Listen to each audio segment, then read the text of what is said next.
من اومدم 3 روز 3 تا کار برای بیشتر دیده شدن برند. روز دوم امروز میخوام در مورد هویت برند و برند آیدنتیتی صحبت کنم. اول بیاین در مورد داستان برند صحبت کنیم. داستان برند یه روایت واقعیه از اینکه چطوری این برند به وجود اومده و اصلا به وجود اومده که چیکار کنه، چه مشکلاتی رو حل کنه توی زندگیمون و اصلا هدفش از تشکیل برندش چی بوده.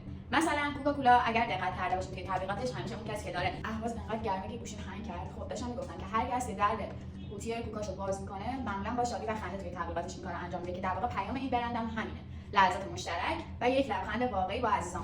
حالا میرسیم به هویت برند، یعنی رنگ، فونت و لوگو. توی ویدیوی اول بهتون توضیح دادم که رنگ باید چطوری باشه، فونت ساده باشه که بیشتر توی خاطر آدما بمونه. الان میخوام در مورد لحن رفتار کارکنه ما یا خودمون با مشتریامون صحبت کنم. در واقع لحن ما با مشتری یا مخاطب هدف ما رو مشخص میکنه. لحن برند شما میتونه خیلی جدی باشه، میتونه با احترام باشه، میتونه صمیمانه باشه و کلی شوخی کنید با مشتریاتون. ولی در واقع این شمایین که مخاطب هدفتون رو با لحن کارکنانتون و خودتون با مشتری مشخص میکنید. مثلا اگر شما شوخ طبع و صمیمی باشین با مشتریاتون و خیلی خاکی و پایه باشین، معمولا نسل زد و جذب میکنید. ولی اگر قراره که خیلی با احترام و محترمانه با مشتریاتون ارتباط برقرار کنین، پس قراره که بزرگسالا بیان سراغتون. کلام آخر.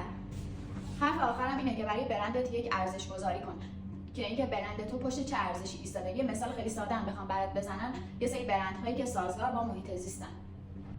پس هویت و داستان مشخص کن.